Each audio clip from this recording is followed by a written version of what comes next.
entrepreneurship and training and mentoring for the existing and startup Indigenous businesses. Today's session, we are very pleased to welcome two guest speakers, one from Van City and one from TAC. The session today is Best Funding for Indigenous Businesses and Startups. Funding is the kind of thing everybody needs. Everybody's afraid to talk about it. People are afraid to ask for it.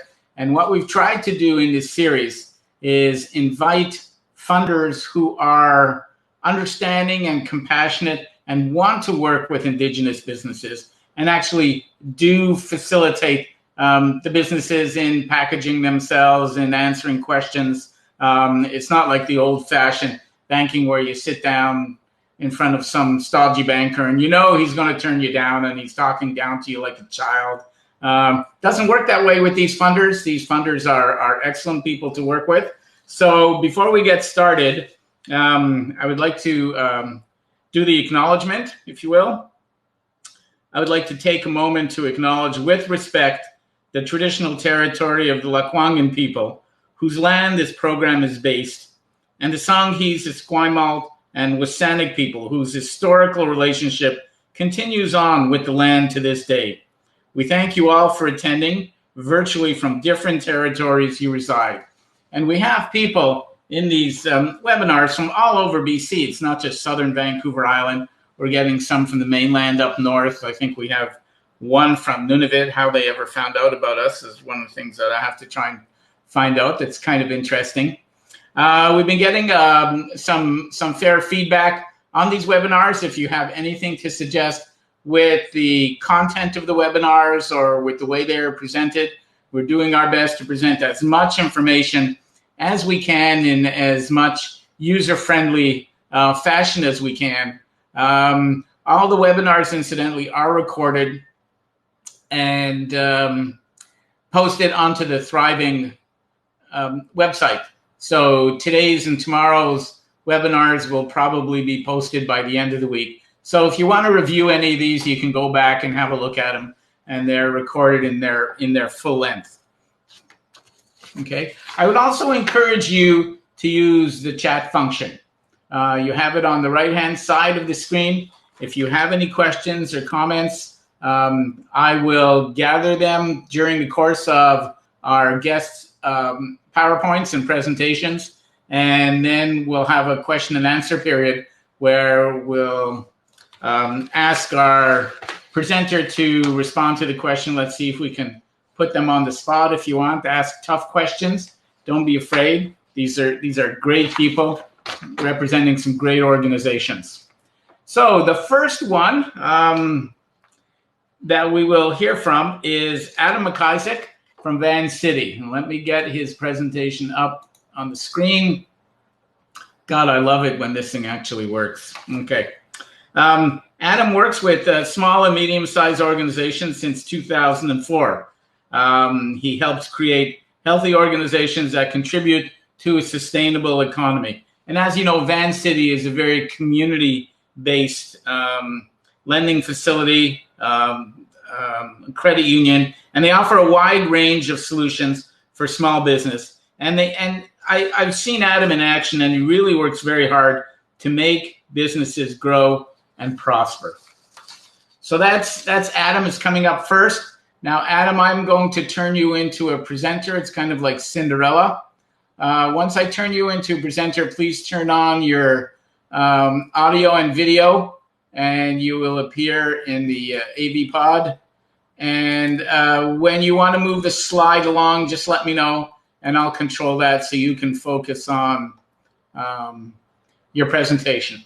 So you are now a presenter.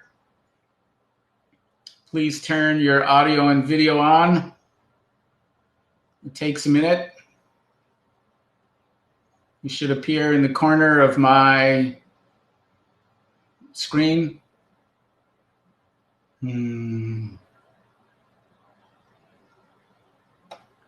I've done something there. Okay. No, turn your audio and video.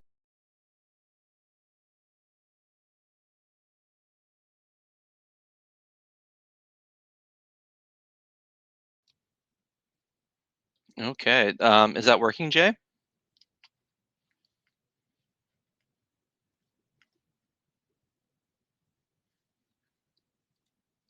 Okay, perfect. I hope I'm coming in pretty clear here. This is my first presentation virtually, so please forgive me. Like Jay was saying, see, perfect. Okay, so my name's Adam McIsaac. I just want to make sure you can see me. You can, maybe you can see me in the presentation. Um, Hang on for a minute, Adam. You're taking up the full screen here, so oh, I'm sorry. uh, you hit a button there. Oh my! There we go. Okay, hang Uh, on. We're going to move you over to the side, so your photograph is in the side of the presentation. And now I'm going to say goodbye, all and right. just wait for you to give me instructions to move this thing along. It's all yours, Adam. Awesome. Thanks, Jay. Um, so like Jay was saying, I've been with Van City probably for a good 13 years. I came from Nova Scotia. I moved up north to start with a bank. I started with a bank, and I was with the bank for probably about 3 years. I know I always wanted to be in banking, but like Jay was saying, I had some challenges when I went to the bank because I didn't really like the way they were doing things. So I looked around and I read about Van City, and so I applied for a position with Van City back in 2007, and I moved over to Van City because of the values and how they did things. One of the key things for me was I was in an oil and gas kind of region when it came to financing for businesses, and I felt that it was okay, but when I tried to do things for farmers or local food producers, um, there was some challenges there from a banking point of view for financing, and I thought that was always kind of like a weird way of doing it. I always liked farming. I had uncles that were fishermen, farmers, and there were some challenges there. And I decided to move directions from a bank to a credit union because of those kinds of values. I felt Fancy was more aligned to what I actually wanted to do and help businesses that were local food producer, renewable energy. Groups like that. So Jay, if you want to go to the next slide really quickly, thank you. So if you haven't heard of Van City, and I heard that a lot of us are spread around even further up north. Van City is a credit union here in British Columbia. They're one of the largest credit unions. Really lucky to be in British Columbia. The credit unions are very, very strong. We have about a 500,000 members, probably about 550,000 members, about $27 billion in assets. That's more like 35 today. Made in BC and 74 years old. When it comes to lending, it's more of our back door here. We're going to focus on local businesses that are uh, BC businesses that are producing good impact for the areas and for their community. So our rules, in a way, aren't really nationwide. They're more tailor-made for what's happening in our backyard. So that's a little bit of Van City. Also, if you go to the next slide. One of the key things that I came to Van City with is it is a cooperative, environmental stability, social justice, and financial inclusion. One of the hardest things when I came to Van City is learning or trying to forget what the banks have taught me. And so when I came to Van City, it was a different way of thinking about providing accounts to everybody. Not really looking at credit reports and focusing on that. And if we're going to open up business accounts, and this is where we're a little bit different from other institutions, is we're going to want to open businesses and support businesses that are going to have a positive impact in our areas.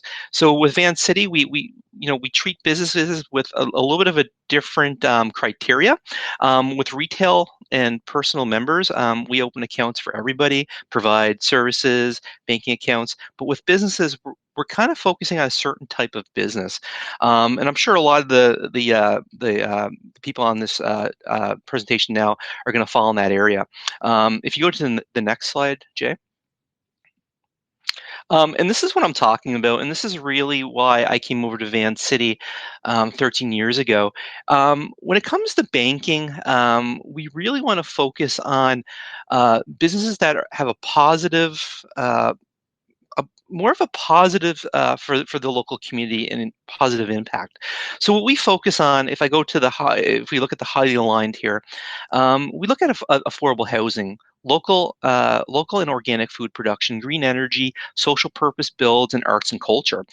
These are typically areas that are really hard to lend to. Local and organic farming is really hard to lend to because farmers have they could typically have a bad season. And arts and culture is another hard one too. Again, these are areas that we consider high impact and a high level of impact. There is aligned, there's some gray areas in there, and then there's poorly aligned. And this is where we do things a little bit differently again. For example, mining companies. Van City, when it comes to open business account and supporting businesses that do mining, we don't typically open those accounts. So you see mining, uranium production, others to be determined. Tobacco is a good one. Casinos, gambling, nuclear power, arms and weapons. Those are more poorly aligned within Van City. In the middle, we have a lot of other businesses that could fall in this kind of like a gray area or aligned. And a good example of this would be maybe a nonprofit that does provide pull tabs. But again, that's a source of gambling, but they might be able to provide those revenues to groups that might need them, for people with disabilities. So it's more seeing what industries we want to help within our trade area, but also too is where do those funds go. So this is where we kind of focus on those businesses that are highly aligned. Arts and culture is a good one. I've done quite a few loans for arts and culture under the microlink program, which I'm going to talk to you in a little bit here. And those tend to be more of a challenge to fund because to break even or to make money for artists take a longer period of time. The same thing for local and organic food production. A lot of local farmers are not going to break even in the first year. They might not be able to turn a profit for several years. And so for these kinds of businesses, underneath the microlending lens, we give them a little bit more of a runway. So we know they're not going to break even for a while, and we prepare the members for that, and we prepare ourselves for that, and we're able to lend along those areas. If you go to the next slide, Jay. So before I jump in, the main thing I want to talk about, which is the microlending that we offer at Van City, I want to go through traditional lending, and this is what Jay was talking about earlier. It's probably 95 to 98% of the lending out there. So again, we're not going to be looking at traditional lending, but I just want to touch on it really quickly. So if I was working for a bank or Van City and I came in for a loan or a business loan or a retail loan or a line of credit, there's three main things that they're going to look at when it comes to conventional lending: is credit reports, Beacon score, BNI score, your income, and your net worth. So if you don't have good credit, if you don't have good income, if you don't have good net worth, the application falls apart. Again, this is traditional 98% of the lending out there when it comes to business lending and retail lending. So if I have good income and good net worth, but a poor credit report, again, the application just falls apart. So you got to have, in this scenario here for conventional lending, is you got to have all three. So if I left Van City to be a photographer tomorrow and be self-employed, my income is now gone. So that means I'm not eligible for lending for the next probably 2.5 years. Because when it comes to self-employed income, like small business income, we typically, for traditional lending, is they want 2.5 to 3 years of financial statements or personal taxes to show that you're making income and that you're able to support your debts and all the debts underneath the business. So for me, leaving Van City to be a photographer tomorrow, that's a huge challenge. So what can I do to get lending if I need to get, say, equipment for photography or lenses? There is a program at Van City, and there's a program at Futurepreneur.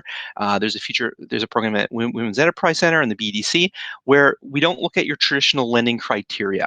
Underneath conventional lending, it will probably take me 5 minutes to determine if an application is going to be successful or not. It has to have good credit, has to have good income, and good net worth. So if you don't have those things, it's pretty easy to determine if the application is not going to proceed to the next step. But luckily, I'm not going to be talking too much about this. I just wanted to go through it really quickly. And if you have any questions around conventional lending, and maybe you should, because again, it's 98% of the lending out there, is majority of it is it follows the structure. credit, income, and net worth. But the program I'm going to talk about is a lot different than this. And Jay, if you can go to the next slide here. Actually, sorry about that. Actually, this is conventional lending of what we normally would ask for. And this is a long list. So if you came in for a business loan today, I would ask for 2 years of your T1 general, 2 years of your NOA, personal net worth statement, and a business loan application. What I'm getting from this is I'm seeing if you have good credit, good income, and good net worth. Now, if you're a startup, which is probably a majority of the folks here in Jay's presentation, seminar here. You could be at startup, or you can be a year into it, or a year and a half into it. You would still be considered a microloan. So on top of everything that we have here for business, which is your T1 general, personal net worth statements, and a bunch of other things, again, I can determine probably within 15, 20 minutes if I'm going to proceed with an actual application. Again, this is conventional loan application. If you go to the next slide, Jay. Microfinance. Okay, so this is what I'm here to talk to you about. You have traditional lending, which is a very tight box, and you have microlending, which is a way bigger box.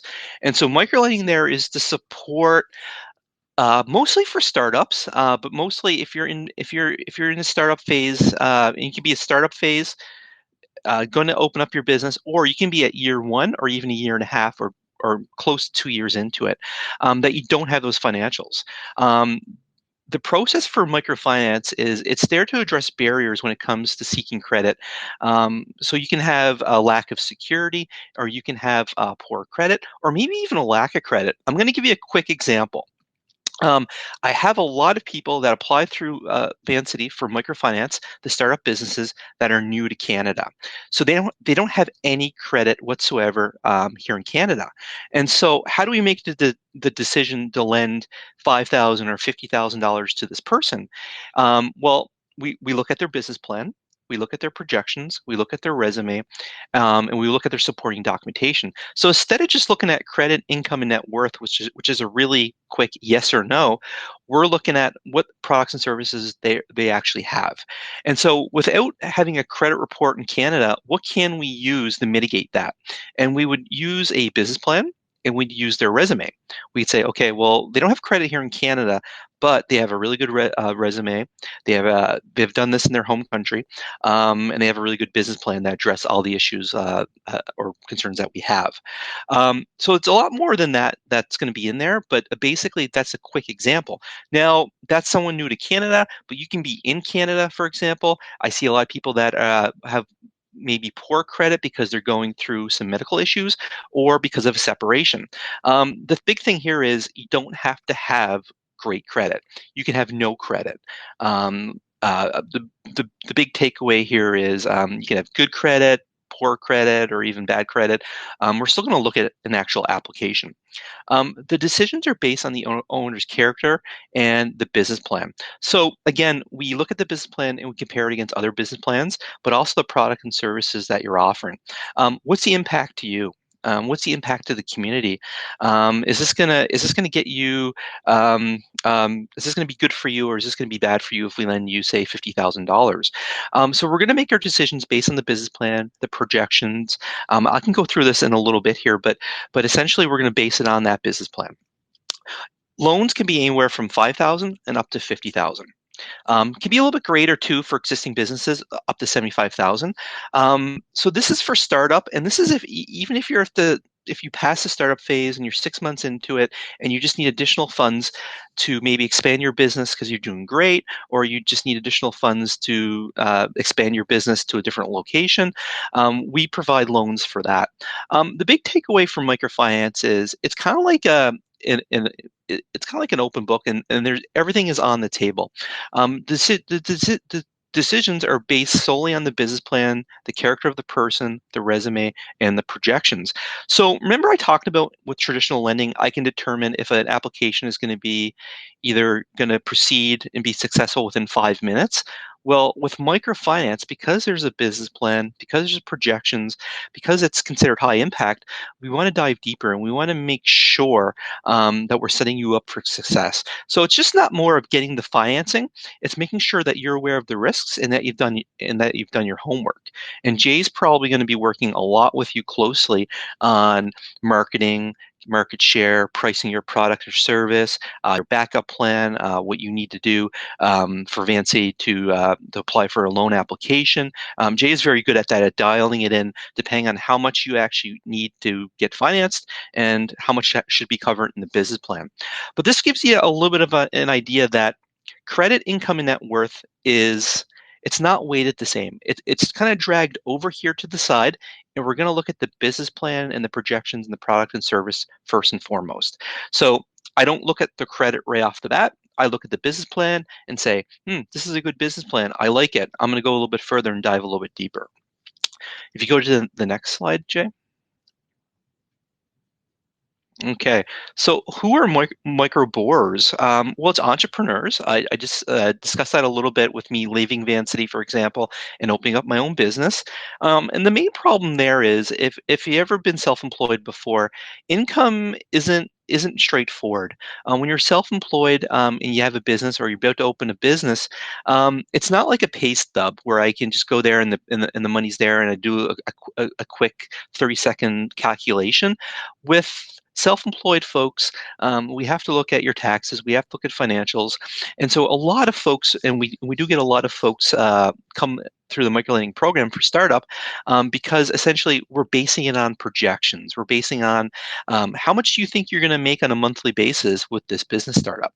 We also want to make sure that you're aware of your fixed and your variable expenses. And so when Jay's going through at different levels of the seminars, it goes through, okay, so what are your variable expenses? What are your fixed expenses? How much money are you going to make? And so we'll also look at those, and instead of having income, which is a traditional way to looking at an application, straight income, we look at your projections. Newcomers to Canada, and again, I talked about this. When newcomers come to Canada, they don't have a credit history. So what do we use? We use their resume from their home country. We use their business plan. So it's solely just not based on credit score. One of the common questions I get across the board with all groups of people is, "Oh, I don't have good credit because I went through a divorce. That maybe I shouldn't apply for uh, microfinance." Well, that's where it's there to. Well, that's why it's there. It's designed to break down barriers. So the barrier for that person is they don't have good credit because they went through a divorce, or it could be as easy as new to Canada, or it could be I never applied for anything, so I don't have credit. It's not that you don't have bad credit; it's just that you don't have credit. Other people that apply for the program is like people repairing their credit, starting a business, upgrading education, buying tools and equipment. So a microloan could be as easy as I need $1,000 to buy tools to go farming this piece of land that I'm renting from or I have access to. Um, it could be as simple as that. Now, $1,000 isn't a lot of money, but to someone who doesn't have credit, or doesn't have income, or doesn't have assets, that is a lot of money, and it is hard to lend against when you don't meet that criteria for traditional lending. So again, microfinance there is there to break down those barriers. If you go to the next slide, Jay. Awesome, thank you. So a lot of information here, but again, it all comes down to how much you're going to apply for. I'm going to focus on two loan programs really quickly. Peer loans with these hands and back to work. So, for example, if you need, say, if you're an artist and you need to buy paints and canvases and frames to be an artist, and you need to get that to build some supply in the inventory. What these hands is for lower dollar amounts, and what that is, it's basically you need tools for your trade. So basically, the paints, the canvases, the basically build that supply of artwork could be used with these hands. Microloans are pretty much the same across the board here. It ranges anywhere from several thousand up to about 75,000. What I want to focus on here is two of these loan programs, which are pretty exactly exact mirrors of each other. It's be my own boss for up to 50,000, up to 5 years, and the Aboriginal Best loan application. So this is the same program essentially. So I've used the Aboriginal Best loan for a lot of Indigenous artists, IT, food producers, and I'm just trying to think of some other ones.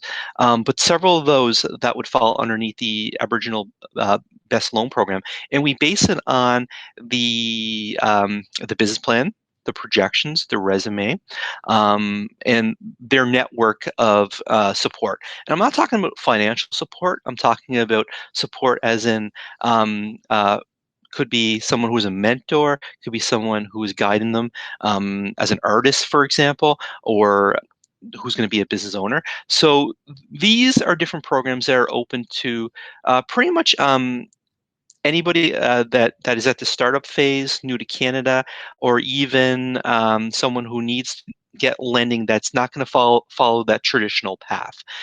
This lending follows the path of here's my idea, here's my product and services. Is it something that Vancity would be interested in funding?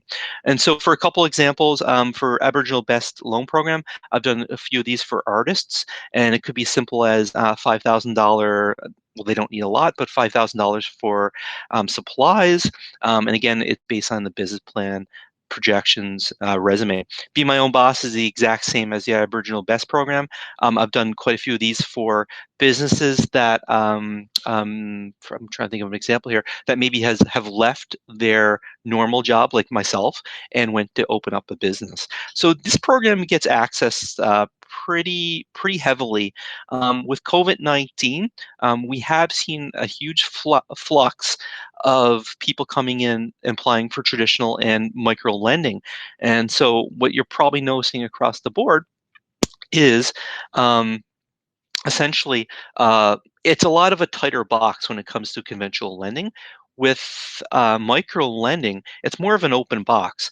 But here's the key thing is we're supporting it and giving extra push to areas like art and culture, local food production, renewable energy. The things that we consider high impact, we give it a little bit of an extra push. So it's not as tight as other lending has been because of COVID-19. One thing I would probably mention if you are opening up a business or if you're an existing business and you're applying for financing, either traditionally or microloan, is to talk about it. Talk about the challenges that might be in your industry when it comes to COVID-19, just so it's addressed in the business plan. It's something new that we've come up across. Is we just want a little bit of a summary of what's going on in your industry and what are you doing to break down those barriers. And so I see one of the questions here is, is this program, across British Columbia? So my area, and I'm in Victoria, my area is pretty much Vancouver Island. And so I've done microloans in Victoria. I've done microloans all the way up to Mill Bay, Duncan, Ladysmith, Nanaimo, Comox and Courtney, and Alert Bay. We have a branch in Alert Bay, but in that field's kind of a lot of the microlending applications and just normal applications. So we have pretty much the whole island is my kind of area to cover. When it comes to the mainland, same thing. We have branches over there, quite a few more branches, but you're pretty much covered in British Columbia, all the way from mid to northern British Columbia. So this is a great program. We do have a lot of people that try to access this program. Even I think I got a call from someone in Newfoundland about a month ago saying, "Oh, I read about your microlending program. It's great. I was wondering if I can access it." And being in Newfoundland, there's other resources out there, but this is a very well-known program along with some of our other programs. Jay, if you want to go to the next slide. Okay, so Jay's gonna go through all this stuff here with you, but I just want to let you know when it comes to business plan, remember I talked about the credit income and net worth when it comes to traditional lending, and microlending is more of a different lens where I'm going to focus on when I first get your business plan, I'm going to focus on everything, but I'm really going to dial into the product and services that you're going to offer. I've highlighted a couple of areas here. The management, your startup costs. What do you need? And we have a form that you'd fill out for that, and you'd list like I need equipment, I need leasehold improvements, I need inventory, and you'd list the items along with an amount. Sales forecast, break-even analysis, personal budget. So why am I asking for a personal budget? I'm asking for a personal budget because I want to make sure that if we give you lending, that it's not gonna be a negative thing to you. We're gonna want to make sure that we're gonna cover off all the basics, but we want to make sure that you have food to eat and pay your own bills. Community impact is a huge one. We want to know how this impacts you, at creating your own job and maybe creating other jobs. But what impact is this going to be to the local community? I had one person come in recently, and this person has never borrowed before, has lived in Canada his whole life, has never borrowed anything. So he didn't have a credit report. So he used to bank at a bank, and he came in. He's like, I've heard about your microlending program. I want to, without giving away privacy here, it was a green business. He had no credit. He had no income. The business went bankrupt, and he had limited resources. But what he had was, he had a really good business plan. It was a high impact business, as it was a green business. He's going to create jobs and get off unemployment early. And he surrounded himself with just not financial support, but a good accountant, a good business mentor, a good advisor, and he was known in the community. So the decision was based on those factors. And a big one was the community impact. And your backup plan. What's your plan? Knock on wood. If this business does fail, how are you going to pay us back? All these areas should be addressed in your business plan. And the great thing about Jay, and I've seen Jay present at City Hall and at various locations, is Jay is really dialed in what Van City needs to review the request for funding. So if you come in asking for 5,000, or if you come in asking for 50,000, it's a little bit of a different story, right? 5,000 is a lot less than 50,000, and so we're going to look at your business plan in a greater detail, and it should cover off almost everything. If you're asking for 50, if you're asking for five, it's going to have to be detailed, but not as detailed as if you're asking for 50. And I remember Jay in one of the presentations was dialed into that perfectly, and so he can balance it to make sure that you're providing enough research, enough information to be successful. And so what we look at is what you're asking for, but how much is it for, and where does it go, and how strong is your business plan, how strong is your projections, how strong is your resume, and Jay will be able to help you with that. With applying for Van City financing, because he's really dialed in. One thing that I will point out is, I highlighted a couple areas here, but everything should be kind of addressed when you're going through the process of supplying a business plan, which is one of the key things. One member that I had was he was leaving his normal job to open up a food service business job, and you don't have to talk about it in the business plan, but it's good to keep note of it. This business owner, he's going to open it up, and there was one competition in town, and so when I talked to him, he was the business plan was pretty good, but we chatted for about 45 minutes to an hour, and he was telling me, yeah, so when I was looking at this business, my main competition is on the street, so I went down for a week, and I had to stop. I had one of those counters that you press, and I'd had a chart, and he's like, every hour I would count how many people would go into his business, and I'd keep track of it, so he had a record. And I'm like, oh, that's very interesting. And the food service business, it's really tight, and they're really struggling right now, but that's a really hard business to lend to. Some of the banks don't even touch it. So, because the failure rate is so high. So he talked about local food. He talked about sourcing local food and produce, creating jobs. But one of the parts that he didn't talk about in his business plan was going down for a week to 2 weeks and counting how many customers his competition had and what time. So he was dialed into like who was eating at different times for this certain type of restaurant. He didn't talk about it, but I made note of it. And when I wrote up the business plan, that was a very positive thing that when they approved it, they're like, oh, that's a really neat thing that he did.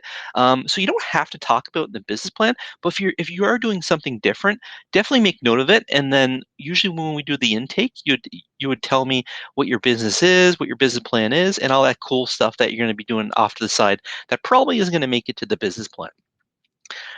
So yeah, it's kind of a template of what you're seeing here. But again, nothing's written in stone, and some of the better business plans that I've seen is kind of it was essentially a good read. It wasn't boring. It kind of gave me some information, but at the same time, make it your own.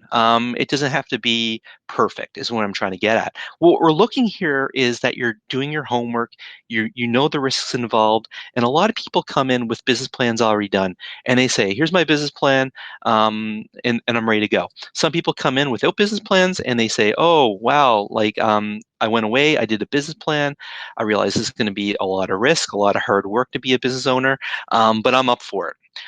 We're just making sure you're prepared. If we're giving you $5,000 or $50,000, we want to set you up for success. And doing your homework and figuring out what your fixed expenses are, your variable expenses are, what your target market is, who your competition is, it's going to save you a lot of work when you're opening up that business, especially when you open that business and you don't have a lot of time, and so you want to do a lot of the homework ahead of time. I hope that makes sense. Jay, if you want to go to the next slide here. So, who are some other folks that do this this type of lending? So I'm going to point out a few of them. The BDC, of course, it's at the very bottom there. Community Futures is up island. Of course, this is my trade area, which is Vancouver Island. If you're in a different location, like the mainland or further north, it could be different. Community Futures is all over British Columbia. Futurepreneur is national. They're really good.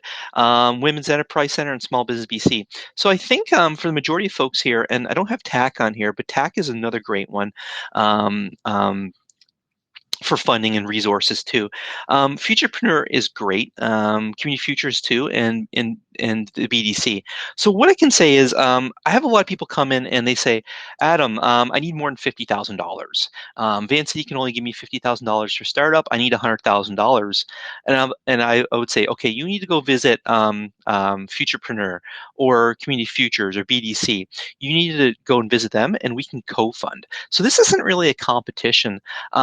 A lot of time goes into these microloan applications. Again, I can know as a traditional application if it's going to go within 5 minutes. With these types of applications, it usually takes me to read over the business plan several times, write up some notes on it. It probably takes me several days to actually look at a microloan application. It's a lot of work. It's a lot of work for you. It's a lot of work for me. But what we want to do is we want to help these entrepreneurs that are opening businesses get financing. Futurepreneur is a great one. Same thing with Community Futures. So we can co-fund between these other organizations, and the same thing with TAC too. We can co-fund with TAC. So if you have any questions, this is my contact information. Again, I work for Vancity in Victoria. I do small business and commercial lending, but a big part of what I do is micro lending for startups for businesses. And I'll give you folks a little bit of time to give questions, but this is my contact information. These loans are really priced at Prime Plus 3, which is really competitive. And again, it's about giving people chances, and it's about making sure you're prepared. And that's one of the questions I ask a lot of people out there is, are you prepared to take on this amount of debt? So, questions. So do you have programs especially for Indigenous businesses? Yes. So the Aboriginal Best program is for Indigenous businesses, and you can apply through that program. We've get a lot of people through that program. I've actually come across quite a few people that apply for different programs, and I'm able to filter them through and send them through the Aboriginal Best program, and it's listed on that slide that I showed you and on our website. Do you fund lots of startups? Yes, for the microfinance, that is the main thing for that program. It's startup financing. It's very hard to get traditional financing approved for startups. Even right now with COVID-19, it's even harder. That microlending program is the best that we have for startup financing. Do you have grants? Yes. So we do have grants on our website, and they're mostly towards nonprofit groups. So it is listed, I believe, it's on our section where it says about our business with Vancity, and there is a grant application process for different areas. Okay, here. Do I need a business plan to apply for money? It depends on how much you're asking for. I would strongly recommend for anybody that opens up a business to get a business plan, even a basic business plan. So, for example, say if you're asking for maybe $4,000, I don't want to see a very detailed business plan, but I want to see a little bit of a summary of a business plan of what's your product and services, who's your target market, more of a condensed one. But if you're asking for 50 or 25,000 or 15,000, you should have a decent business plan. And I would say I'd encourage anybody to basically, if they're opening up a business across the board, even if they don't need financing, I say come up with a business plan. Know your competition, know your products and services, know your variable and fixed expenses. What is the funding process like? Time and approvals? That's a really good question. Okay, so you come in, Jay sends me an email saying, I'm going to introduce Jennifer. She's going to come in for a microloan through the Aboriginal Best Program, Adam. Here's Jennifer. I'd contact Jennifer. I'd either set up a quick phone call and say, Jennifer, do you have a business plan? Do you have your projections? There's a checklist that you fill out. Jay would send me an email saying that he would support her application for financing. And then I get all the information that's on our checklist, which is pretty basic. I'd read it over several times. I would do, we have our own forms that we have to move the information over from the business plan over to our credit notes. I would write it up. I would submit it to head office. And then that way they would review it. And then they would come back. So what I'm doing is I'm reviewing your business plan and saying, I would recommend this. And I usually come back with questions, and we usually have a little bit of chat after I read your business plan, saying like, have you thought about this? Have you thought about that? What about this market share? I get as many questions as you can answered before I submit it to head office. So it ranges from several thousand up to $50,000. So the process takes about, I would say, about 2.5 to 6 weeks, depending on volumes, depending how busy it is, depending on how much time I have and how much head office time has. So the process goes, I submit it with my approval that I recommend it, goes to head office, they review my notes and that I would recommend it. They come back with questions or concerns or anything like that, or they come back with a yes. Then I come back with you for an S and say, okay, we need to open up a business account, or we need to do this. So the process can take anywhere from 2.5 to 6 weeks. Do you have indigenous customers? Sorry. Yes, I do have a lot of indigenous members. The cool thing with this is I've been lending with Vancity for about 10 years. So I have a lot of indigenous businesses that need a lot of cash and some that need a small amount of cash. A lot of artists, a lot of people, folks up island. So I do have quite a few across Vancouver Island here, and it ranges from maybe a little bit of money up to a lot of money. So quite a few. Do you need to do you need to have a Vancity bank account? So the answer to this is, and especially if you're up island too, is yes and no. So microlending is, we're there to help you. We're not there to say, okay, now you need to get this, then you get that, then you get a Visa card and all this other stuff. We want to get you on the right track. So what we do is, if you just want a loan with Vancity because you're up in Alert Bay, or you're up in Cormax and Courtney, or you're up in Duncan, you just need a business account to hold the loan. So we'd fund the loan to the business account, and that's what holds the loan, and the proceeds can go to, say, your account up in Comox and Courtney, wherever you bank with. The goal here is to basically get as much banking as you can over to Vancity to help you. So if you need a retail account or a business account, we're going to help direct you in the right way. Some people just open up an account just to hold the loan. What if I shift employment from one field to the other? So we don't reevaluate that question's kind of a different one. I'm assuming you mean this is, say if you're self-employed and you go to a different field. The microlending program, would be considered for financing. We look at your previous self-employment, and we look at your new employment. So we'd look at your resume, but we'd look at, if you're applying for funding, we'd look at your business plan, what you did before, what you're doing now. So, for example, like, remember I used that example of if I left Band City to be a photographer. I would never do that, but a good example would be if I did do that, I don't have the experience, I don't have the courses to be a photographer. I just do it as a hobby. So for me to go to do that, I just got to make sure that I have a good resume. I have a good network of people that are going to support me. I have a good mentor. So if you're switching fields, you would be considered for a startup again, is what I'm trying to say. So I think that answers a lot of the questions. Wonder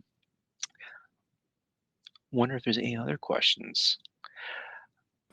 So I think that's pretty well, Adam. I think that pretty well covers it. I think that was a great presentation. Can you hear me, Adam? I can. Can you hear me? Yes, perfectly. I think that was a great presentation. There's a few things you need to take away from this. First of all, Advanced City is a great organization to approach. They're not traditional funders, and they have some programs specifically for Indigenous businesses, entrepreneurs, either existing businesses or startups. And one of the things, I think your phone was on my side. one of the other key things that Adam talked about was leverage. And very rarely, well, it depends on the size of the money that you're looking for. But in a lot of cases, it will be 2 or 3 organizations that contribute together towards giving you all the money that you may need, especially if it's a bigger figure that your business needs. So leverage is important, and that's why, Adam talked about Futurepreneur, and we had Joan Norris, director from Futurepreneur, last week. Victoria Community Microlending. I mean, these are all great organizations, and you're going to be hearing from Donna St. Louis from TAC as well. So these organizations work very well together. The other key thing that Adam stressed is be prepared. Know what your business is all about. Know what you're looking for. Get ready to answer a whole bunch of questions, and we'll go over some of these. And we already covered a number of them when we talked about the outline for the business plan. But every funder will say to you, how much do you need? What are you going to use it for? Why do you think your business is going to succeed? Do you have any security at all? What experience do you have? These are all very common sense. And what I always tell participants to the course is, okay, you have a checkbook. The checkbook is sitting right in front of you. Across the desk is somebody looking for money. What would you ask them? It's very common sense. It's the same kind of thing you're going to get back. If you were handing out the money, if you were working to give somebody an approval on their loan, what information would you want from them? And when you look at it, and when you hear Adam talk, and when you hear Donna do her presentation for TAC, you will hear the same kind of thing over and over again.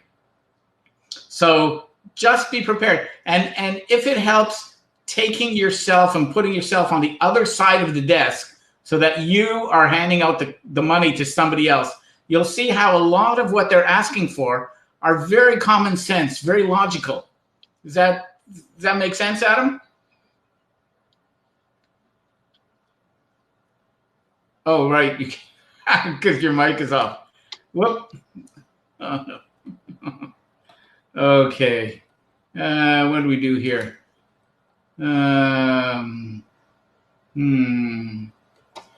What do we do? Okay, so let's take a 5-minute break, and then we'll ask Donna St. Louis from TAC to do her presentation.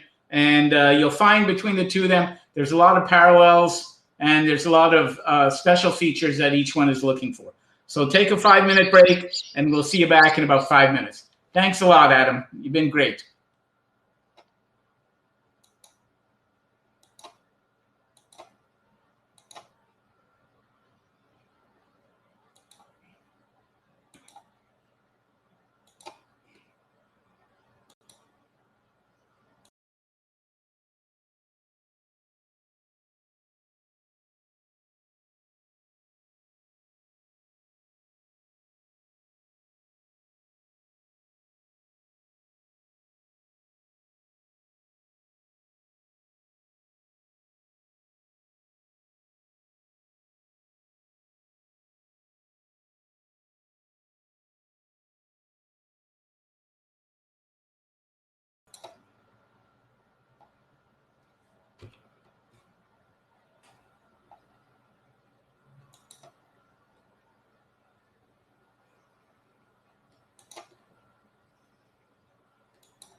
Okay, Donna, I am going to switch you over from participant attendee to a presenter, and that way we'll get the show on the road. Your photograph will show up in the corner of my image, and then I'm handing over controls to you. I will advance your slides for you if you like. It's probably a lot easier. And I will gather up the questions that come in from participants so you can answer them at the end of your presentation. So here we go. I will make you a presenter. Poof, it's like Cinderella. Only if this works well. Let's see what happens. Please turn on your AV. Turn on your camera, turn on your mic, Donna. And you should be cropping up here in a minute.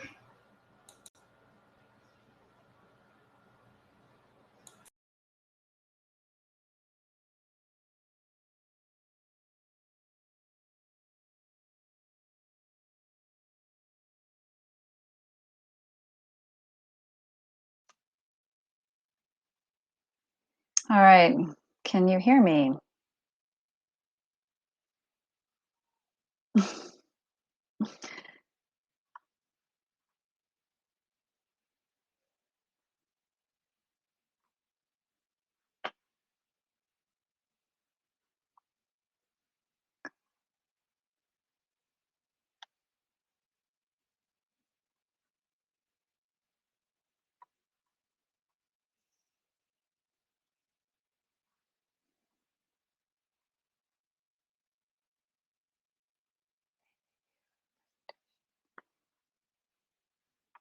So for some reason, and I'm not sure if you can hear me, Jay, but I cannot hear you. Right, okay, sorry. There we go. There we go, sorry. I will advance your slides if you like. That makes it easier. You can just focus on the presentation. Sure. And I will collect the questions that people have so you can answer, do a little Q&A at the end of your presentation. Does that work for you? That sounds great. Thank you, Jay. Okay, everybody should be back. No more smoke breaks, no more biological breaks. We're all on COVID and isolating, so we can't possibly be hungry anymore. And I will switch it over to you. Just let me know when you want me to advance the slides, Donna. Sure thing. Thanks very much, Jay, and thank you for inviting Talahout to present. So to introduce myself, my name is Donna St. Louis. I am a business services officer with Talahout Aboriginal Capital Corporation, also known as TAC, which for some of us, that's a little easier to say. And so what I want to talk to you about tonight is our financing and our funding programs and how they can assist your business with starting or expanding. So you can switch to the next slide, please, Jay. There we go. So that's me, Donna St. Louis. I am an Indigenous woman. I'm from the Coldwater Indian Band in Merritt. Spent most of my life living in the Lower Mainland, however, and currently I'm in Squamish, British Columbia, in like the town of Squamish, and I'm very fortunate to live in the traditional territory of the Squamish people. It's incredibly beautiful out here. And I've been working with Talahout Aboriginal Capital Corporation since 2007, so for well over a decade now. It's been a wonderful place to work where we support Indigenous entrepreneurs with starting or growing their business. And I've seen a lot of clients who I've worked with in 2007 who are still operating their businesses or have expanded completely beyond what we had ever expected. So it's been incredibly rewarding, and I'm very inspired by everyone that I work with. Next slide, please, Jay. There we go. So Talahout has been around since 1992. We were established by the Talahout Economic Development Association. We provide our services to all Indigenous people in the Coast Salish territories. And for those of you who didn't know, Talahout is a Halkamium word that means money house or house of wealth. Next slide, please, Jay. There we go. So our services are for status Indians, Métis, Inuit, non-status members doing business in the Coast Salish traditional territory. So that is all of Vancouver and the Lower Mainland, as far north as Whistler, and also we provide our services to Pemberton and Mount Currie or the Lilwat Nation. We provide our services. The Coast Salish territories includes the Stolo territories, which includes all of the nations along the Fraser River as far as Hope, British Columbia. And then on Vancouver Island, we provide our services to individuals operating their businesses mostly on like the southeastern part of the island. So usually from Souk, traveling to Victoria, and then as far north as Campbell River. Although we do have clients in Alert Bay and also in like on the northern tip of the island. There are other Aboriginal capital corporations in British Columbia. So if you're not in the Coast Salish territories, there's an Aboriginal capital corporation that provides very similar services to your area. There's Tricor, which is in the Prince Rupert. New Chalnoth Economic Development Corporation, on all the other parts of Vancouver Island that we don't provide services to. There's All Nations Trust Corporations in Kamloops, which provides these services to most of the province. And those are the main ones right there. All right. So the services that we do community visits, business finance presentations, similar to what I'm doing right now. We offer pre-care services. So if you're not quite ready to apply for financing, you're always welcome to talk to one of our business services officers and just talk about your idea. If you're still in the early development phases, one of us could possibly help you with coming up with a plan on maybe some next steps or some resources that you don't know about yet. We provide business financing and the First Citizens Fund loan program, which I'll describe in more detail, the business equity program, which I'll also describe, the New Relationship Trust Equity Match Grant program, which is for individuals from a BC First Nation. We also provide aftercare business support services. So after you've started your business and you've got your financing, if there's anything that you need, you can always contact your business services officer, and we can find a way to assist you, either by helping you hire a professional or connecting you with someone that may be able to support you. We provide information resources and referrals to other services, and then networking opportunities when we can. Next slide, please, Jane. There we go. So some examples of businesses that have been financed by TAC, film studio, artists, photography, ecotourism, hairdressing, pretty much every industry we can provide support to. Some areas that we haven't been able to support have been in the past the manufacturing and distribution of alcohol or tobacco, because we weren't allowed to use our funding for that. I think those rules have opened up a little bit since then. There's a couple of types of businesses that we haven't been able to support, and that's only because right now it seems like our financing and funding programs just don't seem to be a good fit. So one example would be for a tech startup or the development of an app. What we found is that usually the capital that's required for those types of businesses exceeds what we can offer. And then it often means that there needs to be like an equity investment, which would then change the ownership level, which is something that we that needs to stay the same if we're going to be offering some of our support. Okay. But otherwise, most industries are industries that we can support. All right, next slide, please, Jay.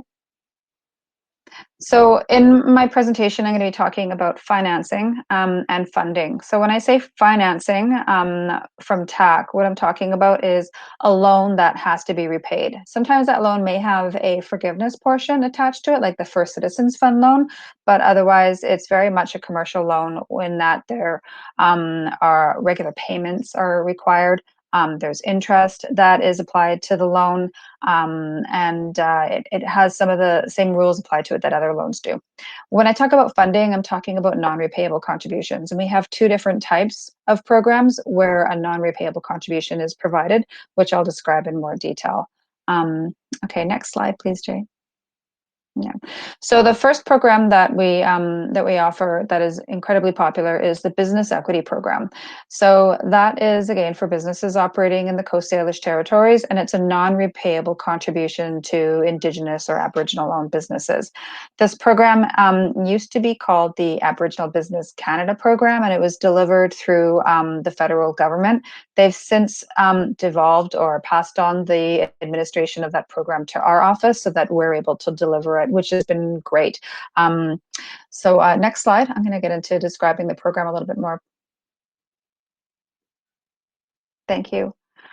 So contributions from the Business Equity Program are for business planning. So if you're going to be asking us to fund a portion of your startup costs for a new business or some of your costs for an expansion, you'll need to present us with a business plan. And so the Business Equity Program can be used to help pay for up to 75% of the cost of having a business plan done by a professional consultant.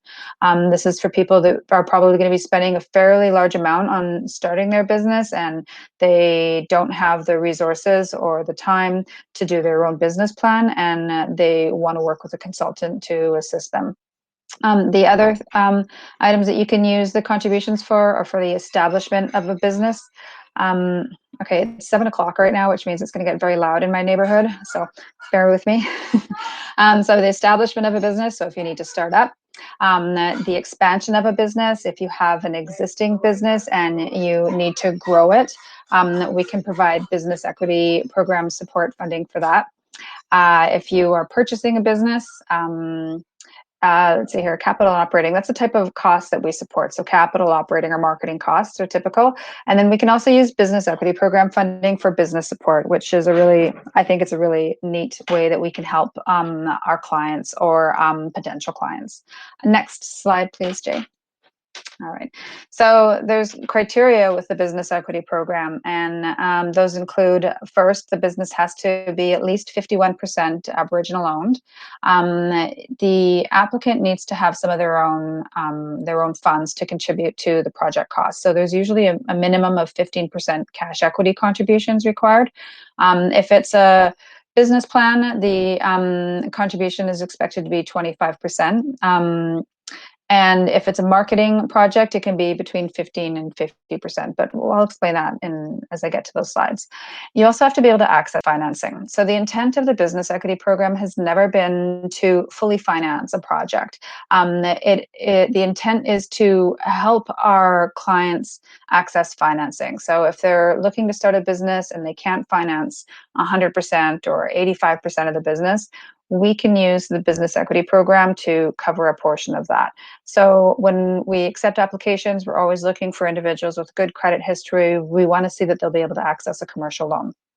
The other requirement is that the applicant and the client needs to have some active involvement in the business. So we can't use these funds for passive investment. So if someone came to us and said, okay, well, I want to buy a condo and then I'm going to rent it out and that's my business opportunity, we wouldn't be able to use these funds for that. That's something where you would probably want to go and get a traditional mortgage for. Okay. Next slide, please. Thank you. So the contributions, as I mentioned, the business equity program doesn't cover 100% of the costs. We have different contribution levels. So for developing a business plan or a marketing plan or a feasibility study, we can use the business equity program to cover up to 75% of the costs. For establishing a business or acquiring information technology, usually that's around up to 40%. These numbers have changed a little bit because there's been so much demand for the business equity program. Last year, I think most of our projects were getting up to 30% for starting a business. For expanding or acquiring a profitable business or developing new products, services, or production processes, the typical contribution level is up to 30%.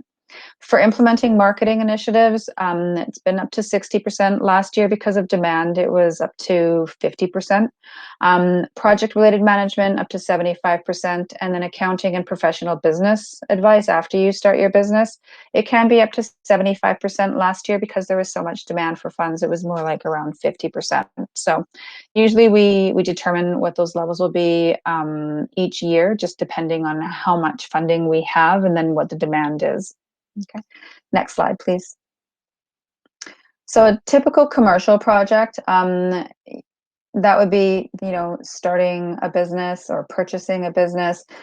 Usually our clients have, a combination of capital costs, which are expenses such as purchasing equipment, purchasing vehicles, any leasehold improvements that they need to do, furniture, fixtures, equipment, inventory sometimes, anything that's kind of tangible.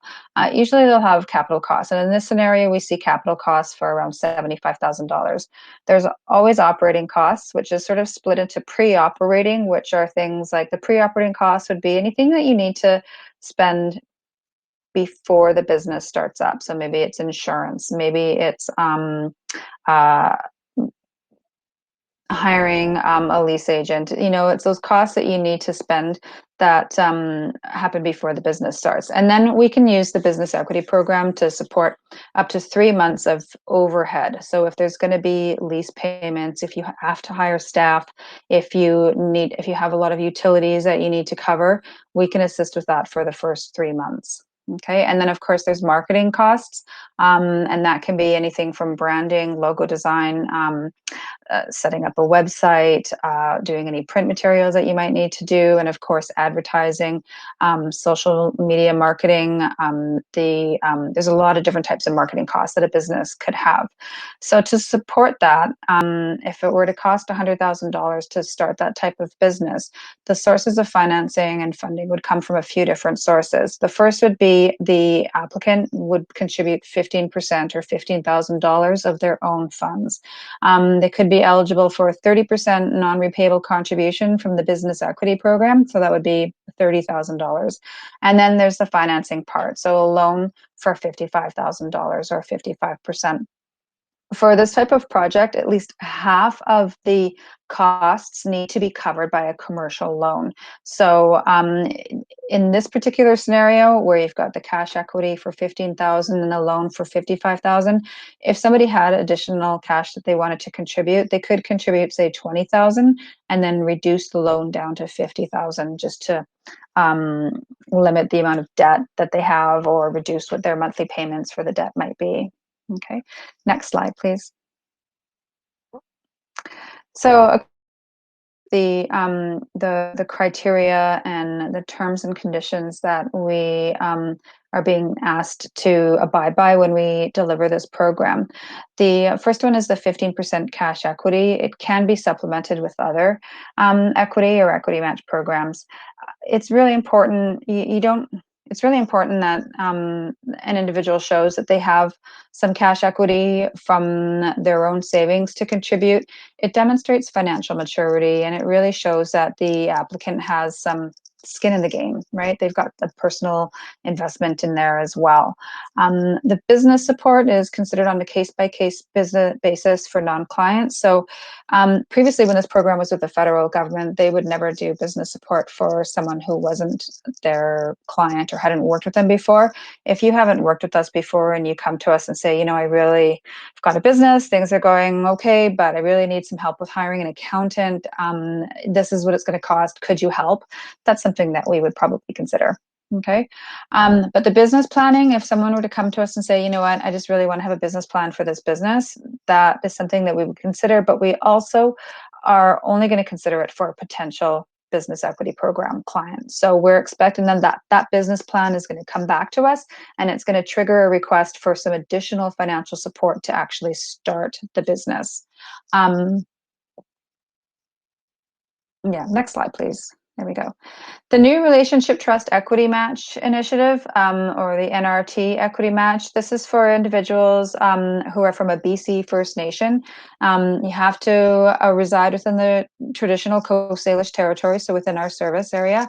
You can access up to a maximum of $5,000 or 15% of the project cost, whichever is less, in matching equity. So in the scenario that I presented before with the commercial startup, where it costs $100,000, if the person starting that business was from a BC First Nation, they could be eligible for a $5,000 equity match grant, which would increase their equity to $20,000 and then decrease their financing down to $50,000. It's a great program if you're eligible for it. It is conditional on TAC approving a term loan, so you are required to borrow from Talaud as well for that particular program. Next slide, please. So business financing, we have two different loan programs, and the first one that I'm going to talk about is one of our most popular. It's called the First Citizens Fund loan, and this is a loan where borrowers can access up to $76,125 over it's a lifetime maximum. All right, and it has a 40% forgivable portion.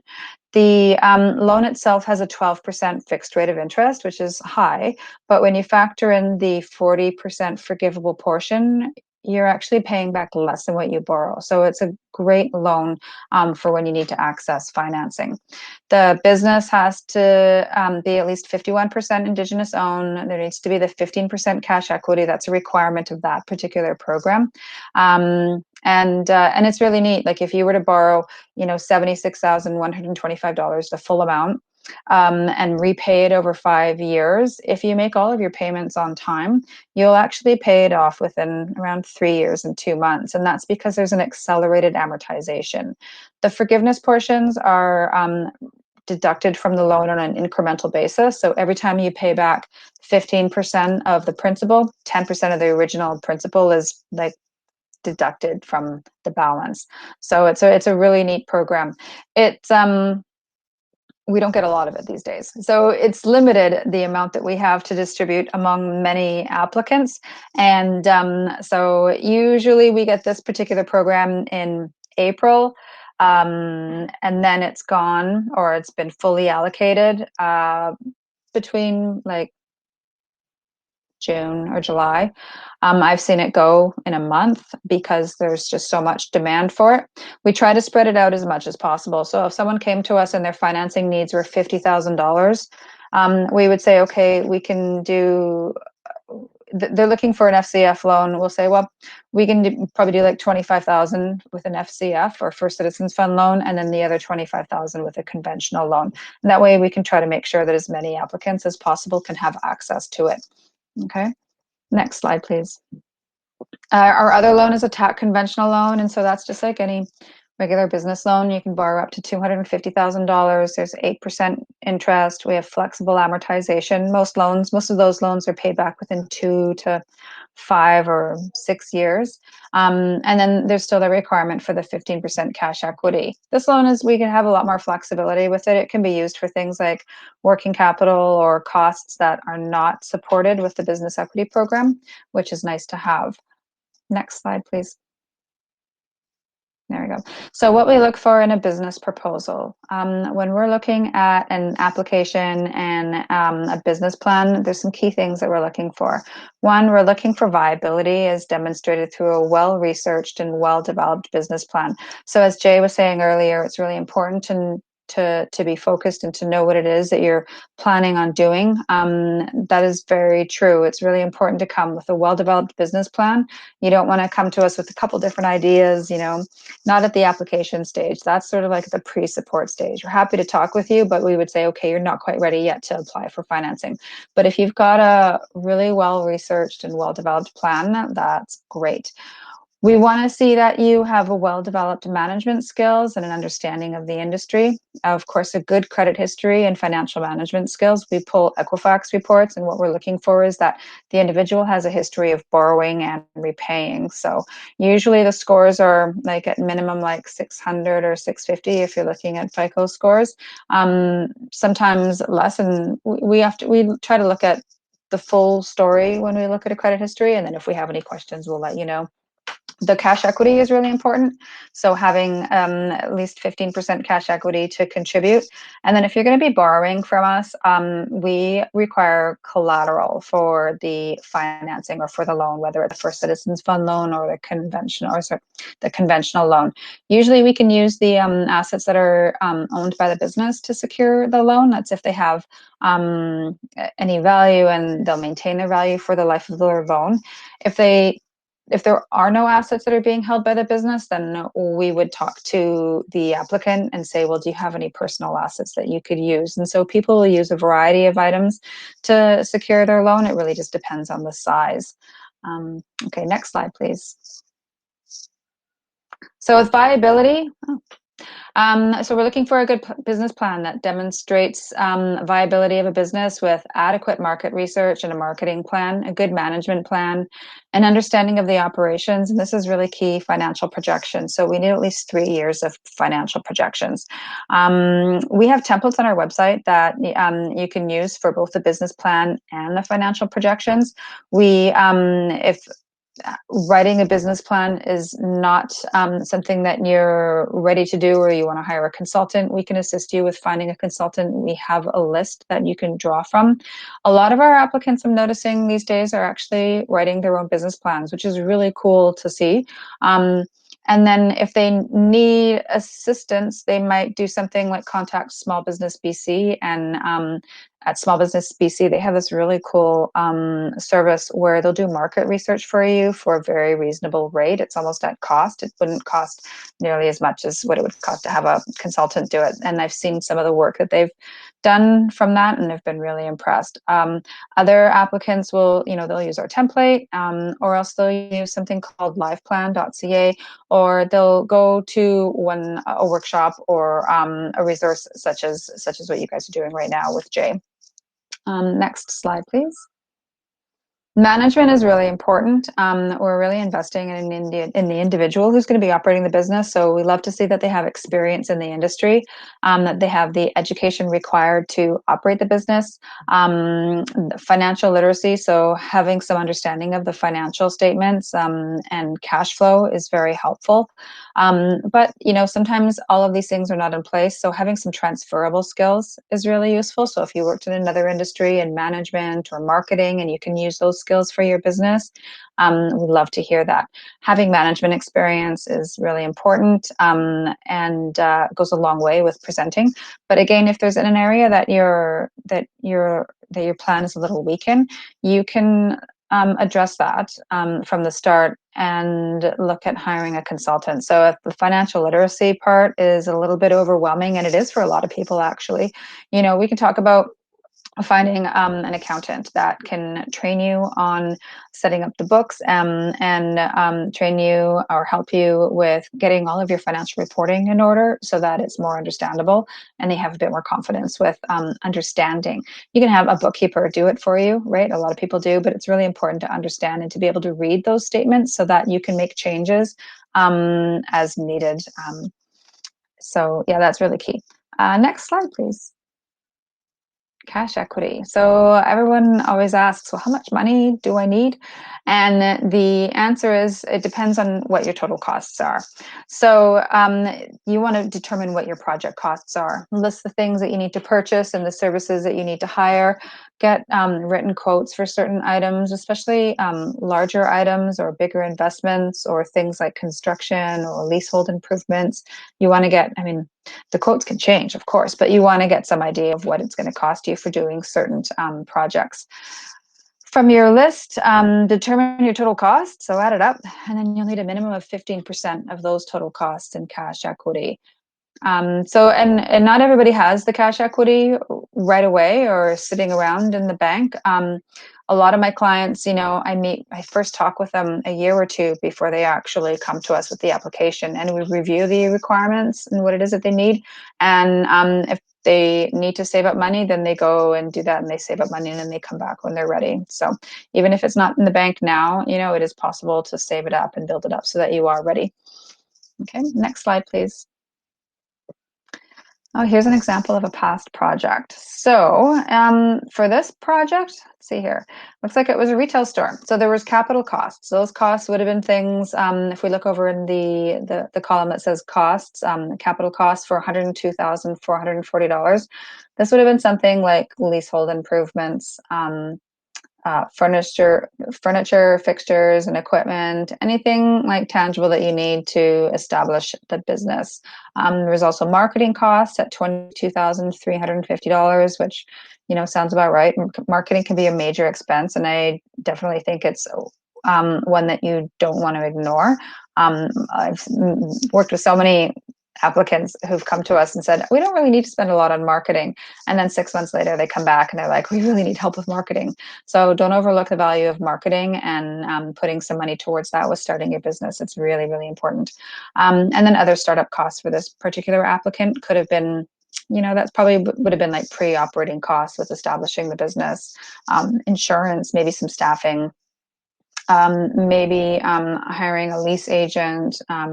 Could be a couple of different reasons why they access that.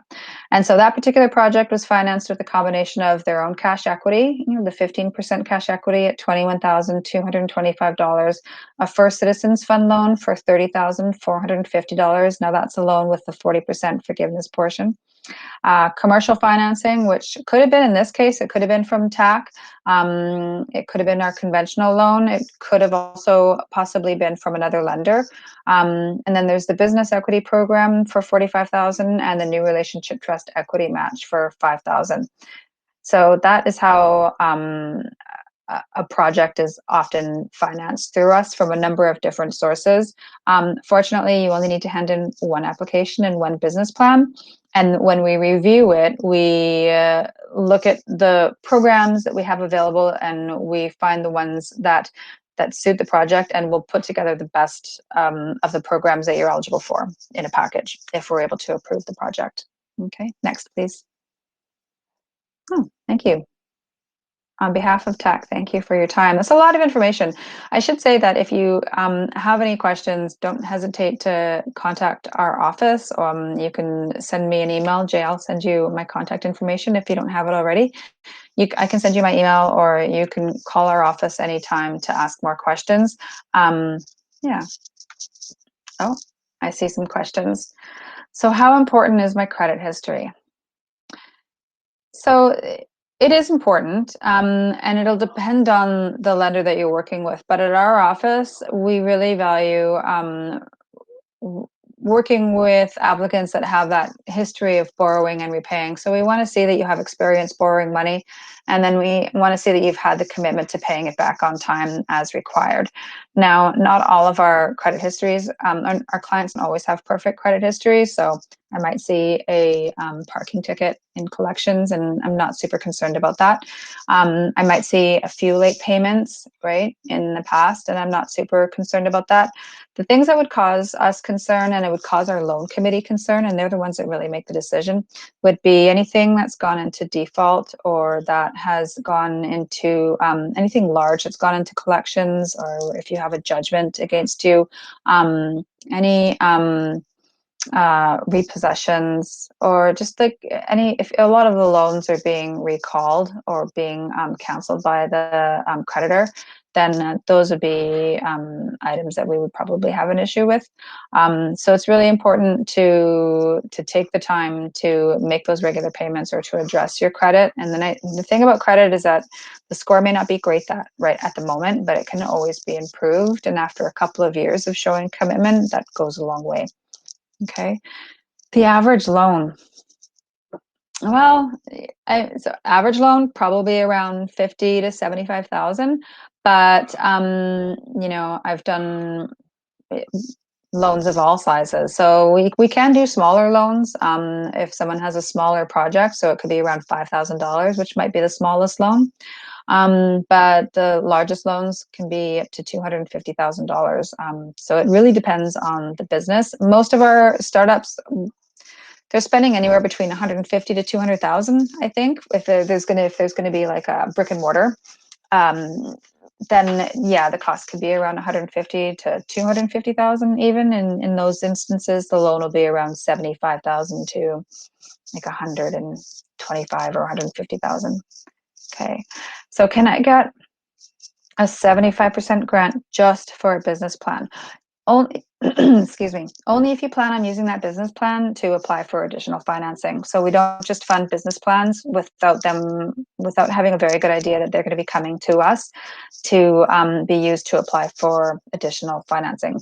So when we review an application for a business plan, we look at a couple things. We look to see that the person already has an idea of what their business is going to be, and that they've got an idea of what the costs will be, and that they've got the cash equity to actually start the business, and that they'll be able to access financing to start the business. So we're really wanting to use that funding for the business plans for projects that are likely to be approved by our loan committee for additional financing and funding. So we want to see a business come out of that. Can I get a grant for marketing, and how much? So we do support marketing projects. Those are typically for existing businesses that have up to 2 years of success. So if you'd want to present your most recent 2 years financial statements, and we'll see that the business can support a marketing expansion, and then you have some operating capital to support the marketing costs in addition to the funding that we have. And usually that funding can cover up to 50% of the marketing costs. The limits on that, usually a marketing project is at least $10,000. So that would mean that the funding from the marketing program could be around 5,000. So between 5,000 and $99,999 for marketing. $99,999 is the maximum contribution that we can do for an individual owned business. However, the costs of starting a business that would receive that amount would need to be at least $300,000. So that's for a larger scale business, because the contribution levels help us determine what amount we would be supporting. Design a website cost. So that would be an eligible expense for marketing. It would be an eligible expense for starting a business. So, are you asking what does it cost to design a website? That really depends. I mean, you could do it for, I think, relatively low cost if you did it with a website like Shopify, if you're doing an e-commerce site, with WordPress, if you just need a landing page, that would be really, really low cost. Or you can hire a marketing firm to do it, and that could be anywhere between, honestly, like 10,000 to like 100,000. It just really depends on how in-depth that website needs to be. The best way to find out is when you're ready to get going and look into what your actual cost will be. You can look at some of the really low cost options that are out there, and then you can also just call some marketing firms in your area and just ask for a quote. Describe to them what it is that you're looking for, and get a sense of what they charge. And you may find that there's a huge variance in what different marketing firms will charge. Okay. Do we cover a cell phone app? So no, that is one of the areas that we haven't been able to use our funding and financing for. Cell phone apps is something that we aren't doing. We would call that a tech startup, and we've just found there's two reasons. One, the amount of funding and financing that we can use to support that type of project probably isn't enough to make that project successful.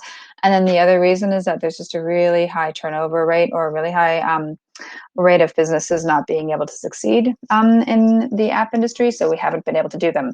That said, if someone came to us with an existing app and they were able to show that it's successful and that it generates revenue, and they want to do some type of a marketing project or an expansion project, we would happily talk with them. Okay. Can you get the BEP and First Citizens Fund together? Yeah, absolutely. If both of those programs are available, then we would do our best to make sure that project or that a project receives both of those. Most of our projects are funded by a combination of the Business Equity Program, the First Citizens Fund loan, and a conventional loan. Who determines all of this? Well, someone like me. Usually I'll have a look at an application and I'll see what the financing needs are and what the eligibility is, and then we'll put together the best of what we have. If someone doesn't ask us for the First Citizens Fund loan and we have it, then I would include that in their financing if this is a project that we can work with. If someone doesn't know about the New Relationship Trust Equity Match Grant and they don't specifically ask for it in their application, we'll still look at making sure that that applicant can access that program. So we'll always try to get the best of the best of the programs that we can, just depending on availability. Are there businesses that you prefer? No, I have so many different types of businesses. We have so many different types of clients. There really aren't any that we prefer. Are there any that we stay away from? We haven't. Well, like I said, doing the tech startups is something that we haven't been doing for the reasons already stated. We haven't been working with any cannabis or medicinal marijuana production companies. There's a couple of reasons for that. So if we're talking about manufacturing or growing, they're just, I think that the bureaucracy and the application process to get those types of licenses has made it really difficult for us to put any of our financing and funding towards that. So we haven't done it. We would consider it if anybody had an application, or if anybody had a business where they wanted to do that, we would consider it, but we just haven't done one yet. And it's usually because you require a lot of capital prior to getting the license, and that presents quite a bit of risk. Do we have an office in Victoria? So we don't have an office in Victoria, but one of our business services officers actually lives on the island, and his name is Dan Samuel. He's amazing. If you ever wanted to speak with him, he's always taking calls, and I can make sure that you get his information by passing it on to Jay. I think Jay already has it though. And then if Dan isn't available, then we often, like myself and my other colleague, Brian, will often travel to Victoria and meet with applicants. Or I have a few clients that are in Victoria or in various parts of the island. So we frequently travel over there and don't hesitate to go over if we need to meet with someone, or if we can meet with someone. How long does the process take? So it really depends. If someone is looking to receive financial support to have a business plan paid for, or 75% of a business plan covered, and then they're going to be using that business plan to apply for financing, I would say that process can take 2 to 3 months. And the reason why is that if you're having a consultant write your business plan, that can take a month to 2 months just on its own.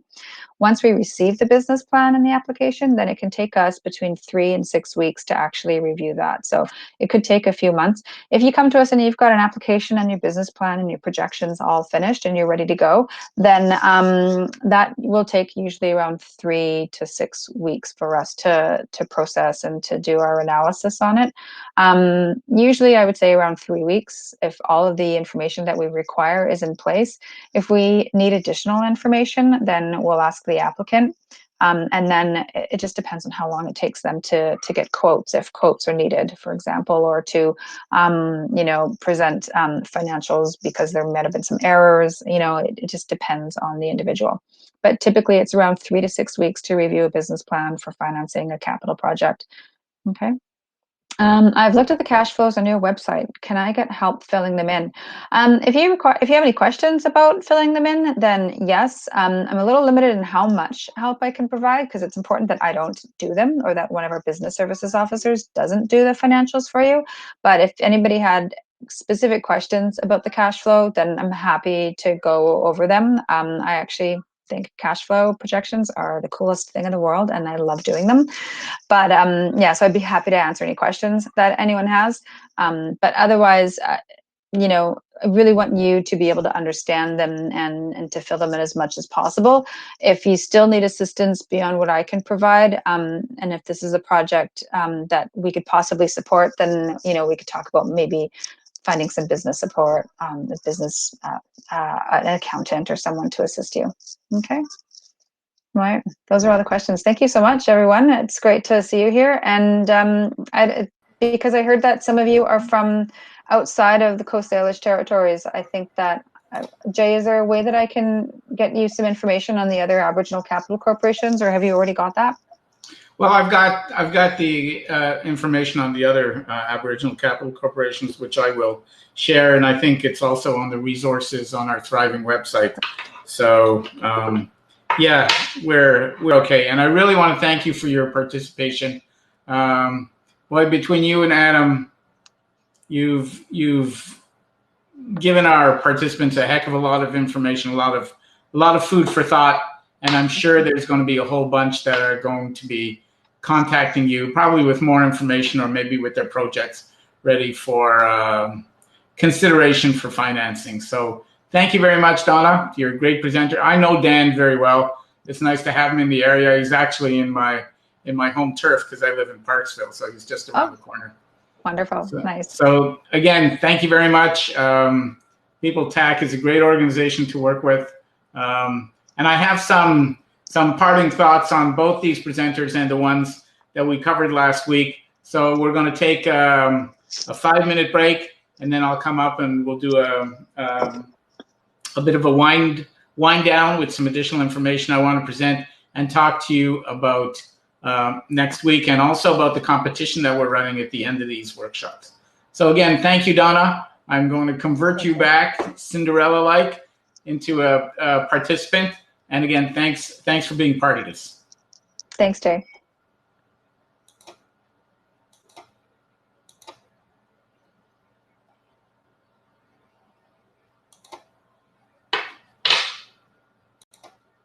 Okay, so we're going to do a 5-minute break. Grab a drink, grab a snack, do what you have to do, and we'll be back at 20 to 8, and we'll do a bit of a wrap up, because there's a few things I really want to explain as part of all these funding presentations. That's really important for you to know.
Okay, welcome back.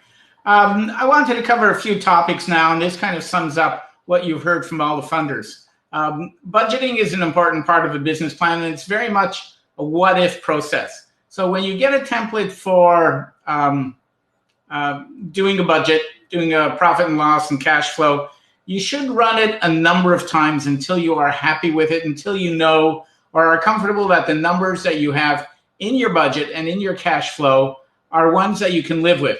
And that includes the expenses, the cash flows, the ability to repay. So even in a lot of the business plans that I help people put together, I always run 3 sets of scenarios. I run worst case, realistic or average case, and best case, pipe dream type case. Because some of the funders that we work with like to see that you've looked at every kind of possibility, okay? And remember when we talk about operating versus fixed versus variable, you heard Adam talk about that.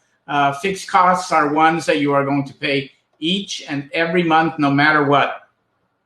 Your rent, utilities, insurance, loan repayments, internet services, marketing materials, mobile phones, whether it's going to cost you on your monthly plan, accounting fees, license fees. Your variable ones that are your variable costs that, as the name implies, vary with what your revenues are. So the more you sell, you're going to have higher wages, more utility, use more subcontractors, more advertising, shipping, more office supplies, vehicle expenses. Your vehicles are going to break down, replacement equipment, professional development. You may have to upgrade your knowledge base, your licensing, etc., and your staff client, your staff client gifts, to support your staff that may be working very hard to bring you to a new level. And you may be interested in doing some profit sharing or bonuses or stuff like that. There's a couple of terms that were used, I think, by Adam, and I want to make sure you understand them. One is called break even.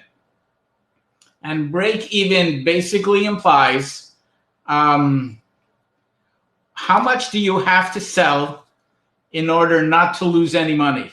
In other words, how much do you have to sell revenue-wise or units and revenue-wise to cover all your fixed expenses? And that's going to be your break even. So you will probably be asked what your break even numbers are, okay? The other term that you may hear, we didn't hear either of our presenters use it, but I have heard other funders use it, and that's called your burn rate. And the burn rate is, in the worst possible scenario, if you don't generate any revenues, what will it cost you, or what will you be spending to keep your doors open?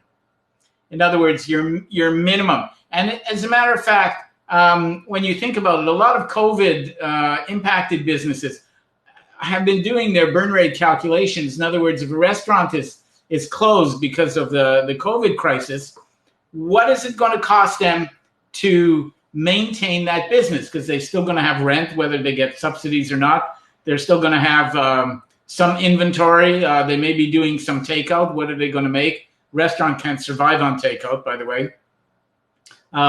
They're still going to be paying their electricity, insurance, et cetera, et cetera. So that's your burn rate. What is it going to cost you to keep your doors open if you're not generating any revenue? So those are 2 terms that you may hear and that you have to understand. This is one of my favorites here with Spock. If any of you are old enough to remember Star Trek, looking at the world through rose-colored glasses is highly illogical. And this is why over and over you hear, work with somebody who can ground truth some of the information you're putting together.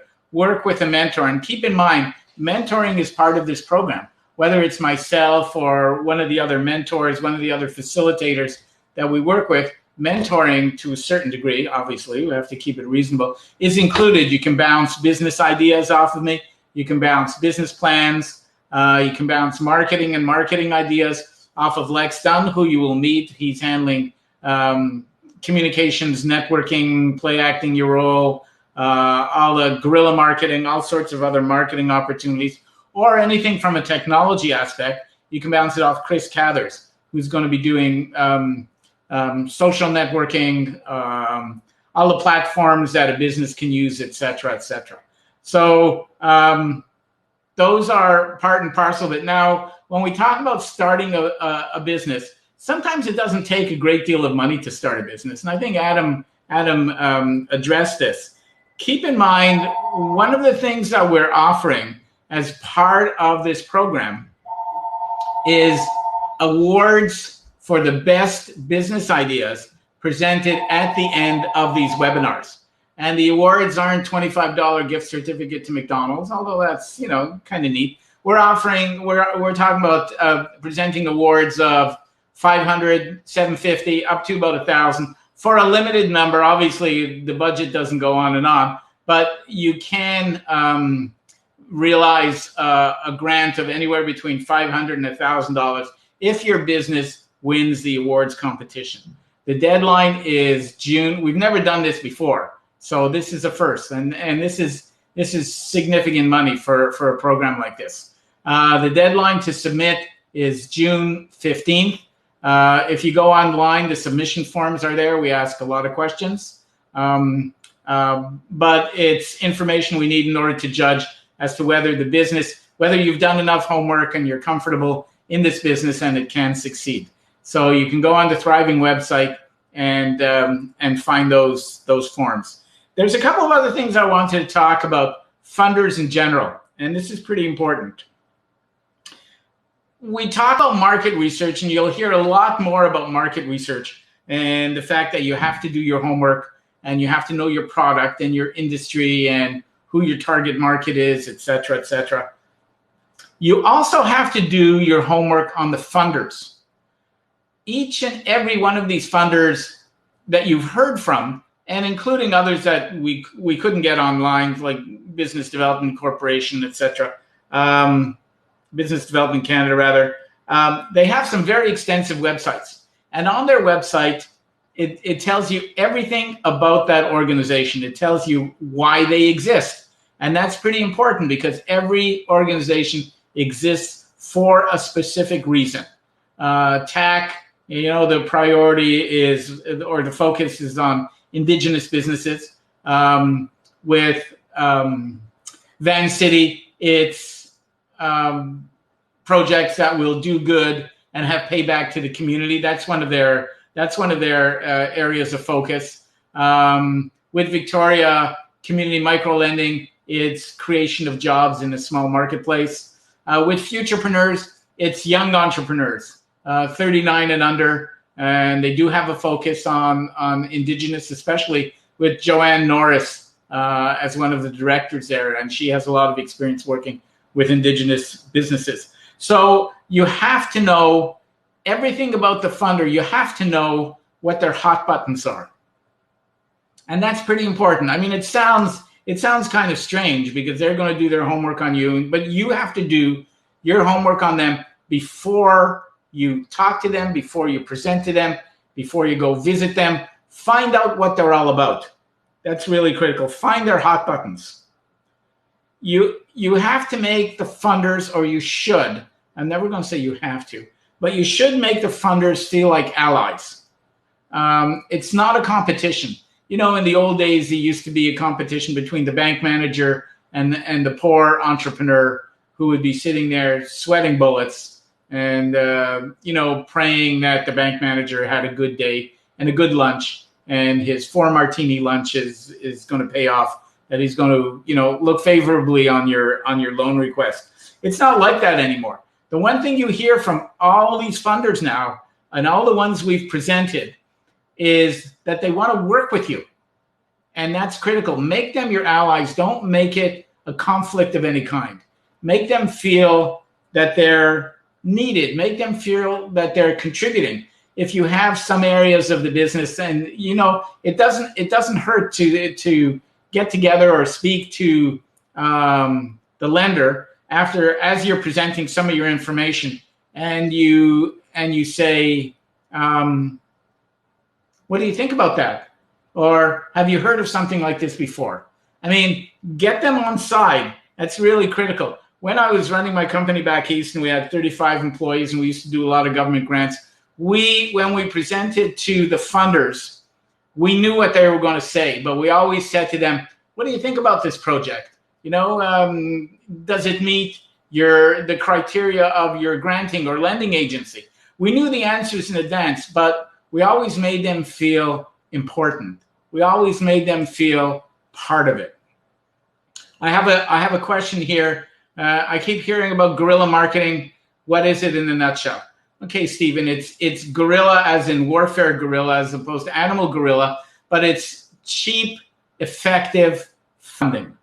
And it could be a mural. It could be, what's a good example of guerrilla funding?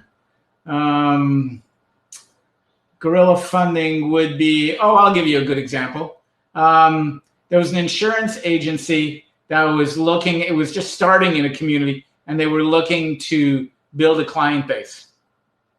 So their focus was on automobile insurance. So what they did was they had these decals or decals made up that looked like scratches for a car or bumps on a car.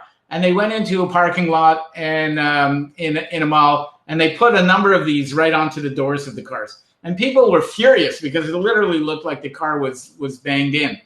But when they looked at it carefully, it had the name of the insurance company saying, with a message, we'll take care of all your needs. This is just a decal, peel it off, but give us a call. We're the most aggressive in the business. We'll work with you. And they got a ton of new clients. They obviously got some complaints at the same time, but they got a ton of new clients. That's guerrilla marketing. Somebody who was looking to bring out a line of gluten-free muffins.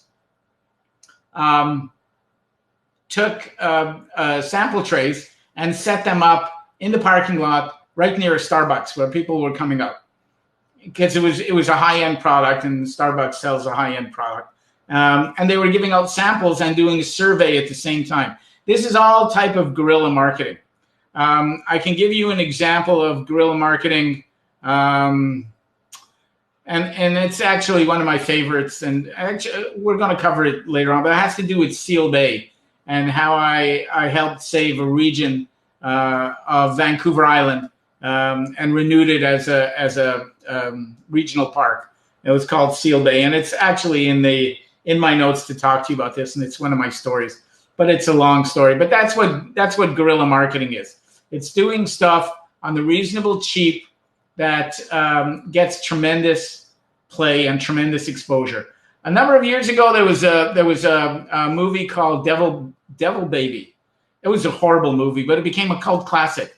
And what they didn't have very much marketing money. It was a low budget movie. So what they did was they rigged up a stroller, self-propelled, and they sent it down the streets of New York or San Francisco or someplace like that. And people would stop, so the carriage would stop, and they'd look inside like, oh, what a beautiful baby. And the baby would jump up and yell and scream and retch, and people were horrified.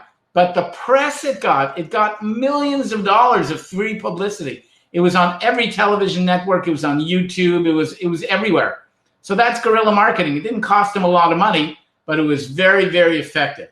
These are types of guerrilla marketing. And when we have our marketing session with Lex, he will talk to you about a lot more ideas that you can implement as part of guerrilla marketing. Okay, so it's really that, what does he say? Anything that gets you in front of your market that relies on cleverness and not money. There you go. That's a good definition. So I've told you about the awards. I've told you anything you do, take off your rose-colored glasses. You know, if you're doing your budget and you're doing your cash flows, do them a number of times till you're comfortable, then put them away for a few days, and then look at them again and see if they still make sense. Or if you can find a mentor who can work with you and can tell you where the weak points are, that's something else that you should consider. And I can do that with you. There's a few other people on our team who can do that with you as well. So that's basically it on finance. We've covered a lot of information, but there is a lot more on the funders' websites, which you should go and do your homework. One of the things that Donna mentioned was a program called Life Plan. And Life Plan is awesome because it lets you do a business plan, but what it does is it asks you questions along the way. What is your market? Who are you selling to? Blah, blah, blah. Like tons and tons of questions, including all your financial forecast questions. And then it automatically builds a business plan for you. It's an excellent program, not super expensive. I think it's done on a monthly subscription basis. And you should have a look at it. We've used it extensively. I used to recommend it to a lot of our participants. I always liked Life Plan. I thought it was excellent. I got a question here. Is Ron, did you get my emails? Yes, I did. I haven't had a chance to respond to them, but I am getting your emails. So tomorrow's session is entitled Business is a Game. And it really is a game. You have to learn the rules. You have to learn how to play by the rules, and you have to learn how to bend the rules. And that kind of success and that kind of survival skills is really critical if you're going into business or if you are in business and you have some issues that you have to deal with. But business is a game. The analogy of business as a game is it's critical. I mean, it's one of the things I teach, and I'll be going through the tactics for business growth and survival skills with the background that business is a game, and it really is a game. So, hang on, what does it say? Featuring Donald Trump as someone who cheats at games.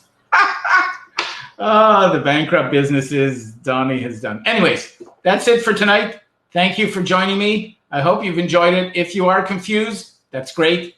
Go to the funders website, find out more. If you have any questions, contact them directly. They will be more than happy to answer your questions because they're some great funders. So Victoria Community Microlending, Futurepreneurs is one of my favorites. Van City, TAC, and they all talk leverage. Like none of them will likely fund your entire project. If it's a large scale, they will go, between TAC and Business Development Canada, or Futurepreneurs deals with Business Development Canada and TAC. They all interplay, but between them, they can put the financing together for your project. Keep in mind, they'll cover marketing expenses up to 50% and the creation of business plans up to 75%. So if you're doing the business plan yourself, great. But if you want to engage a consultant to do the business plan, they will cover 75% of it. So you normally have to get a quote from the consulting firm that outlines your project and what they're going to do for you. So hope you enjoyed that. It's a fact-filled session. Tomorrow's session, business is a game. It's a bit lighter than getting tons and tons of hard data information, which you did over the last 2 workshops. And business is a game. You will find that it's a lot of fun, believe me. Thank you. Stay safe. Stay well. Be good. See you tomorrow, 6 o'clock. Invitations will be going out tomorrow morning. Thank you all.